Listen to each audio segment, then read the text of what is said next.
Gig is back tomorrow night. That's good news. Like so many shows, though, it's had to adapt and change because of lockdown. Now, it's going to be broadcast from the homes of Josh Widdicombe, Alex Brooker, and of course, Adam Hills, who joins me now from Melbourne in Australia. It is so lovely to see you, and this is great news that you're back. I mean, there's adapting and there's changing and there's doing something absolutely ridiculous, which is hosting a show in Britain from Australia. Exactly, when your other co-hosts are in different parts of the country also. But you know what? It's going to work. It's going to be just fine. Have you got all the techie stuff sorted out? We did. We had a little bit of a rehearsal last week. It seemed to work. It means we have to rehearse the show at 3 in the morning, and I'm in my garage and the doors are open, so I'm trying not to wake up the whole street. But, I love it. Once the sun comes up and the birds start tweeting, I can talk a bit more loudly. Then it's okay. So you're in Melbourne, Josh is going to be in London, and of course Alex is going to be in Huddersfield. But how lovely that you're back and that you'll all be able to talk to one another. And oh my goodness me, have you got a lot of material? We've got just personally what each of us has been doing over the last few weeks is giving us plenty of material. For instance, I held an awards night here a couple of weeks ago with the kids, and we all gave out awards to each other based on who we thought had done a really good job during lockdown. I think that's a brilliant idea. I think that should definitely catch on. Now, look, the last time we saw each other was March. It must be March the 20th, I think. It was the last show of that run of the last leg, and we were social distancing, and there was no audience. And you were heading right away to Australia because we all had our fingers crossed that you would make it, and of course you did. And she had so many, and I actually said to her, I did, and then I had to self-isolate as soon as I got back to Australia. So I lived in my daughter's bedroom for 2 weeks while she moved in with my wife. I had my own bathroom, the kids' bathroom, and my wife and I engaged in social distancing. So it kind of felt like we'd had an argument, but we weren't quite sure what it was. I know, isn't it weird? It must have been brilliant, though, that first time after those 2 weeks, and you're very sensible to do that, of course. But after those 2 weeks, when you were able to actually cuddle each other and just hold each other, because that's what everybody's missing. Yeah, but it felt it didn't quite happen that way. I thought it would be this big, yay, but it still felt like we'd had the argument and we'd not resolved it. So it was really strange.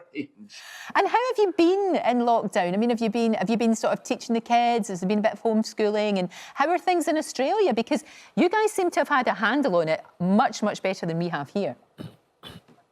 It amazes me right now that they're talking in Britain about possibly self-isolating any travellers that arrive for another country for 2 weeks, when I had to do that here 7 weeks ago.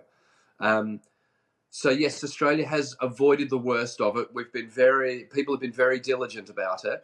And it looks like we might start easing lockdown soon, but it looks like you guys are going to come out of lockdown before us. Which, we're not sure. I mean, what we were just saying that with Hillary, it has to be crystal clear. You know, when Boris Johnson talks on Sunday and tells us what's going on, it really has... The problem we've had here is mixed messages and lack of clarity. So we're hoping that we're going to get that, because it's absolutely vital. We're talking about people's lives, you know, we really are. So we've got to get this right. And interestingly as well, I know you've been doing some shows as well about mental health, because we've been focusing on that with Dr. Alex and with our frontline workers, that the health of the carers and the health of all of us is so important, but mental health also.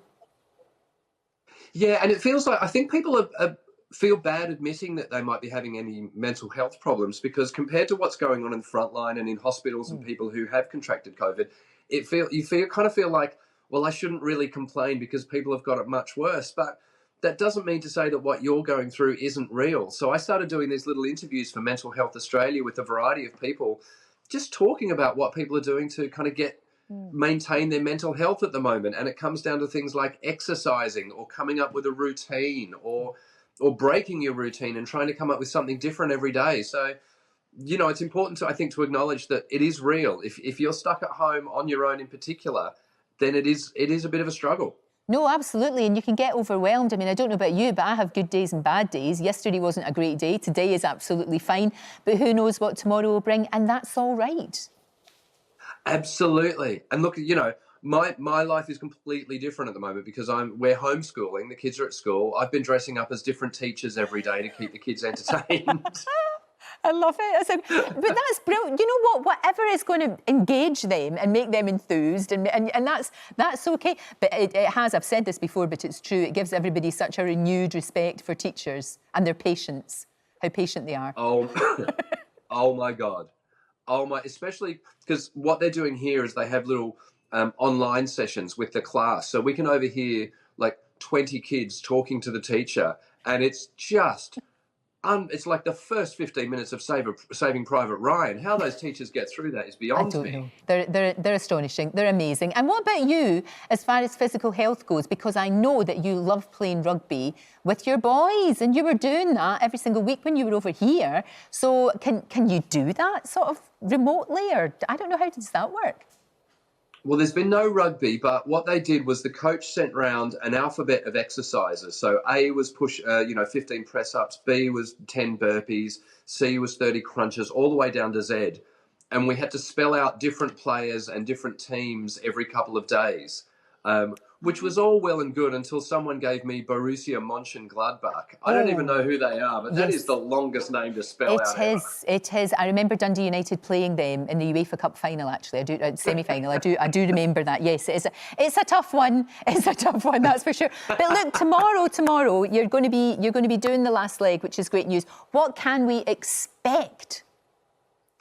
Well, I think there'll be a lovely catch-up between Josh and Alex and I. I think the three of us will be so excited just to be talking to each other that'll be fun for a start. We've got Rob Beckett, doing an interview remotely. We've got Miriam Margolyes popping in. The Horn section are going to do us a song. So it's an adapted version of the last leg. And of course, you know, you'll hear Australian birds in the background because it'll be 7 o'clock in the morning here. I think it's going to be great. And Miriam Margolyes, I mean, she is fantastic. You just never know what she's going to say, but I think you can be guaranteed it'll be controversial and very bawdy. I think she has sworn more times on our show than any other guest. She has. She's fantastic. Look, you enjoy every single moment of tomorrow night. We will. It's 10 o'clock tomorrow on Channel 4, of course. So good to have you back. It really is. It's going to be fantastic. And you take care of yourself, and I shall see you tomorrow. Oh, by the way, I've got rainbow colours for the NHS. Hey, my man, fantastic. Love it, love it, love it. You can be applauding over in Australia for our guys. It's so good to see you, so good to see you. And good luck